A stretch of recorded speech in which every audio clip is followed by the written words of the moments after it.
आज हम छठी कक्षा की बाल भारती हिंदी पुस्तक की पहली इकाई अध्याय 6 चचा छक्कन ने चित्र टांगा में प्रविष्ट होने जा रहे हैं, जिसकी रचना इम्तियाज अली ताज जी ने की है।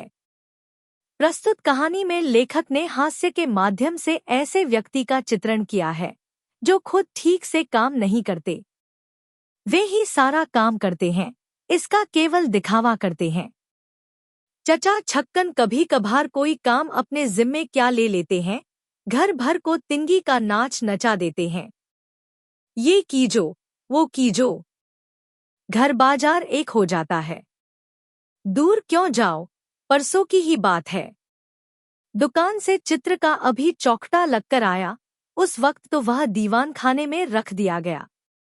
शाम कहीं चची की नजर उस पर पड़ी तो बोली, छुट्टन के अब्बा, चित्र कब से रखा हुआ है, देखो बच्चों का घर ठहरा, कहीं टूट फूट गया तो बैठे बिठाए ₹2 का धक्का लग जाएगा।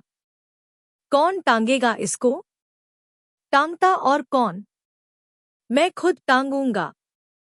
कौन सी बड़ी बात है, मैं अभी सब कुछ खुद ही किए लेता हूँ। कहने के साथ ही शेरवानी उतार चचा चित्र टांगने को तैयार हो गए। इमामी से कहा, बीवी से 2 आने पैसे लेकर कीले ले आ। इधर वो दरवाजे से निकला, उधर मौदे से कहा, मौदे मौदे, जाना ईमानी के पीछे, कहो 3-3 इंच की हो कीले। भाग कर जा, जा पकड़ लो उसे रास्ते में ही। लीजिए, चित्र टांगने का काम शुरू हो गया। अब आई घर भर की शामत। नन्हे को पुकारा, ओ नन्हे, जाना जरा हथौड़ा ले आना, सीढ़ी की जरूरत भी तो होगी हमको। अरे भाई लल्लू, जरा तुम जाकर किसी से कह देते, सीढ़ी यहां लाकर लगा दे। और हाँ, देखना वो लकड़ी के तख्ते वाली कुर्सी भी लेते आते तो खूब होता। छुट्टन बेटे, चाय पी ली?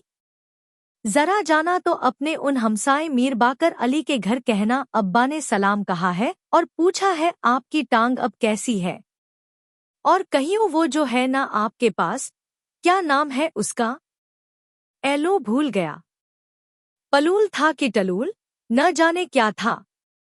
खैर वो कुछ भी था, तो यूं कह दीजो कि वो जो आपके पास आला है ना, जिससे सीध मालूम होती है, वो जरा दे दीजिए, चित्र टांगना है। जाइयो मेरे बेटे, पर देखना सलाम जरूर करना और टांग का पूछना न भूल जाना। अच्छा। हे, ठहरे रहो, सीढ़ी पर रोशनी कौन दिखाएगा हमको? आ गया इमामी? ले आया कि ले? मौदा मिल गया था। 3-3 इंच ही की है ना? बस बहुत ठीक है। ये लो, सुतली मंगवाने का तो ध्यान ही नहीं रहा। अब क्या करूं? जाना मेरे भाई, जल्दी से हवा की तरह जा और देखो, बस गज सवा गज हो सुतली, न बहुत मोटी हो न पतली। कह देना चित्र टांगने के लिए चाहिए। ले आ। ददू मियाँ इसी वक्त सबको अपने अपने काम की सूझी है, यूं नहीं कि आकर जरा हाथ बंटाए। लीजिए साहब, जैसे तैसे चित्र टांगने का समय आया, मगर जो होना था वही हुआ। चचा उस चित्र को उठाकर जरा वजन कर ही रहे थे कि हाथ से छूट गया। गिरकर शीशा चूर चूर हो गया। हाय हाय कहकर सब एक दूसरे का मुंह ताकने लगे। चचा ने अब किरचों को उठाना चाहा कि शीशा उंगली में चुभ गया, खून की धार बहने लगी। सब चित्र को भूल अपना रूमाल ढूंढने लगे। रूमाल कहाँ से मिलेगा? रूमाल था शेरवानी की जेब में, शेरवानी उतारकर न जाने कहाँ रखी थी। अब जनाब घर भर ने चित्र टांगने का सामान ताक पर रखा और शेरवानी की हुडाई होने लगी। चचा कमरे में नाचते फिर रहे हैं, कभी इससे टकराते कभी उससे। सारे घर में से किसी को इतना ख्याल नहीं कि मेरी तो शेरवानी ढूंढ निकाले, और क्या झूठ कहता हूँ, कुछ 6-6 आदमी हैं और एक शेरवानी नहीं ढूंढ सकते। अभी 5 मिनट भी तो नहीं हुए, मैंने उतार कर रखी है भई। छक्कन मियाँ बड़बड़ा उठे। इतने में चचा किसी जगह से बैठे बैठे उठते हैं और देखते हैं कि शेरवानी पर ही बैठे हुए थे। अब पुकार पुकार कर कह रहे हैं, अरे भाई रहने देना, शेरवानी ढूंढ ली हमने, तुमको तो आंखों के सामने बैल भी खड़ा हो तो नजर नहीं आता। आधे घंटे तक उंगली बंधती बंधाती रही।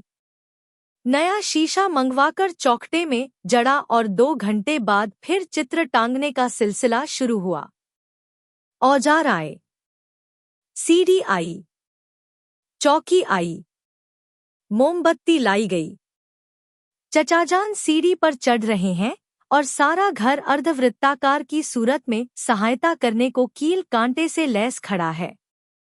2 आदमियों ने सीढ़ी पकड़ी तो चचाजान ने उस पर कदम रखा।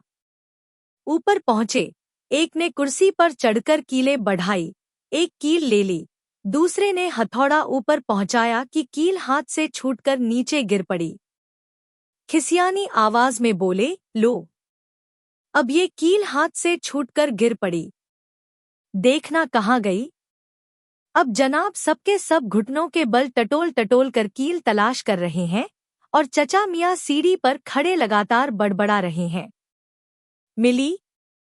अरे ढूंढा, अब तक तो मैं 100 बार तलाश कर लेता। अब मैं रात भर सीढ़ी पर खड़ा खड़ा सूख जाऊंगा। नहीं मिलती तो दूसरी ही दे दो। अंधों, यह सुनकर सबकी जान में जान आती है। तभी पहली कील मिल जाती है। अब कील चचाजान के हाथ में पहुंचाते हैं तो मालूम पड़ा कि हथौड़ा गायब हो चुका है। यह हथौड़ा कहाँ चला गया, कहाँ रखा था मैंने? उल्लू की तरह आंखें फाड़े मेरा मुंह क्या ताक रहे हो? 6 आदमी और किसी को मालूम नहीं कि हथौड़ा मैंने कहाँ रख दिया।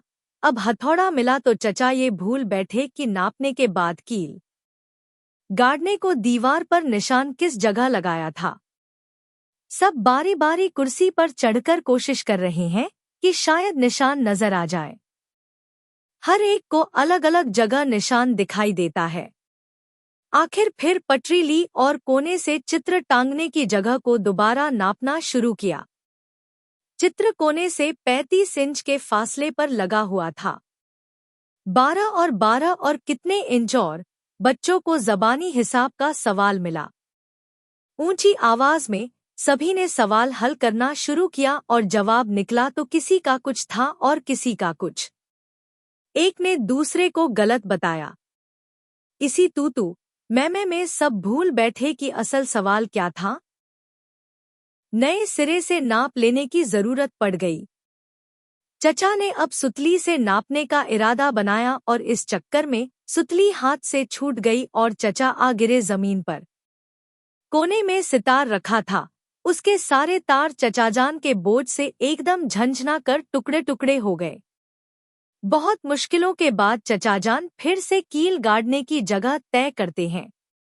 बाएं हाथ से उस जगह कील रखते हैं और दाएं हाथ से हथौड़ा संभालते हैं। पहली ही चोट जो पड़ती है तो सीधी हाथ के अंगूठे पर। चचा सी करके हथौड़ा छोड़ देते हैं, वह नीचे आकर गिरता है किसी के पांव पर। हाय हाय, उफ ओ, और मार डाला शुरू हो जाती है। अब नए सिरे से कोशिश शुरू हुई। कील और आधा हथौड़ा दीवार में और चचा अचानक कील गड़ जाने से इतनी जोर से दीवार से टकराए कि नाक ही पिचक कर रह गई। कोई आधी रात का वक्त होगा, जैसे तैसे चित्र टंगा। वो भी कैसा? टेढ़ा मेढ़ा और इतना झुका हुआ कि अब गिरा कि तब गिरा। चचा के सिवा बाकी सब थकान से चूर नींद में झूम रहे हैं। चचा धम से उतरते हैं तो कहारी गरीब के पांव पर पांव। वो तड़प कर चीख उठी। उसकी चीख से चचा परेशान तो हुए मगर दाढ़ी पर हाथ फेर कर बोले, इतनी सी बात थी, लो चित्र भी लग गया। इस काम के लिए लोग मिस्त्री बुलवाया करते हैं। यह हास्य प्रधान कहानी चचा छक्कन की घरेलू हलचल पर आधारित है, जो एक मामूली सा काम, चित्र, फोटो फ्रेम, टांगने का जिम्मा खुद उठाते हैं। लेकिन यह साधारण काम पूरे घर के लिए एक अराजक संकट बन जाता है। चित्र टांगने के लिए चचा घर के हर सदस्य को अलग अलग कामों में लगा देते हैं। कोई कील लाता है, कोई हथौड़ा, कोई सुतली, तो कोई सीढ़ी। हर कदम पर कोई न कोई गड़बड़ी या भूल होती है। शीशा टूटता है, उंगली कटती है, हथौड़ा गायब होता है, नाप गलत हो जाता है। सब गड़बड़ियों के बाद जैसे तैसे रात को टेढ़ा मेढ़ा चित्र दीवार पर टांग दिया जाता है। इस सब के बावजूद चचा छक्कन अपने काम पर गर्व करते हैं, मानो बहुत बड़ा तीर मार लिया हो। धन्यवाद।